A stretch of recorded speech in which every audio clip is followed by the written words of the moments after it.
الحمدللہ رب العالمین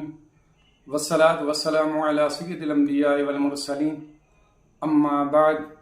فاعوذ باللہ من الشیطان الرجیم بسم اللہ الرحمن الرحیم۔ حضرات محترم،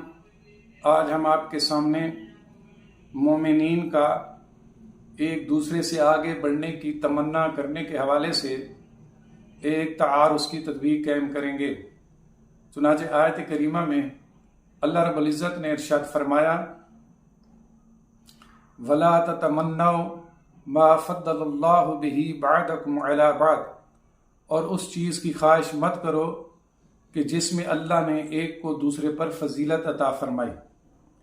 اب اس آیت کریمہ میں مومنین کو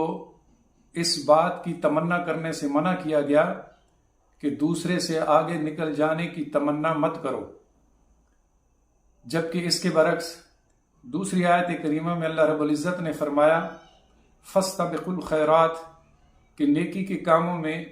ایک دوسرے سے آگے نکل جانے کی کوشش کرو، یعنی تمنا کرو۔ اب اس آیت کریمہ سے معلوم ہوا کہ نیکی کے کاموں میں ایک دوسرے سے آگے نکل جانے کی جستجو کرنا یا تمنا کرنا یہ از روئے شرع جائز ہے اور آیت کریمہ سے ثابت ہے، اور اس کے علاوہ دیگر آیات اور احادیث مقدسہ یہ بات ثابت ہے کہ صحابہ کرام نیکی کے کاموں میں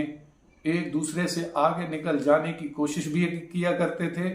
اور اس کے ساتھ ساتھ وہ اس کی تمنا بھی کیا کرتے تھے، جبکہ اس کے برعکس پہلی آیت میں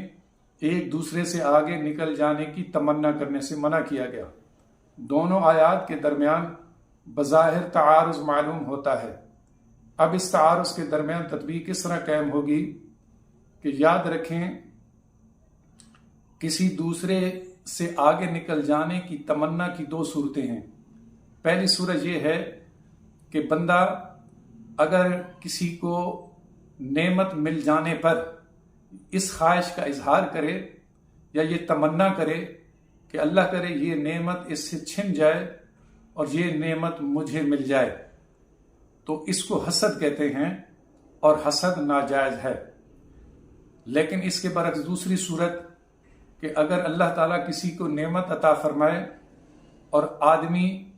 اس نعمت کو دیکھ کر خواہش کا اظہار کرے یا تمنا کرے کہ اللہ کرے جیسی نعمت میرے مسلمان بھائی کو حاصل ہوئی یہ نعمت اس کے پاس رہے، اور اس جیسی نعمت یا اس سے بہترین نعمت مجھے بھی حاصل ہو جائے، تو یہ رشک کے نام سے موسوم کیا جاتا ہے، اور رشک اسلام میں اچھی بات ہے۔ تو اب جس آیت کریمہ میں تمنا کرنے سے منع کیا گیا اس سے مراد پہلی صورت یعنی حسد والی صورت ہے، اور جس آیت میں تمنا کرنے کی تلقین کی گئی یا صحابہ کرام نے ایک دوسرے سے آگے نکل جانے کی تمنا کی اس سے مراد رشک ہے، اور رشک اچھی چیز ہے۔ اب اگر اس تطبیق کو تسلیم کر لیا جائے تو آیات کے درمیان تعارض بھی ختم ہو جائے گا، اور اس حل کے بعد اختلاف بھی ختم ہو جائے گا۔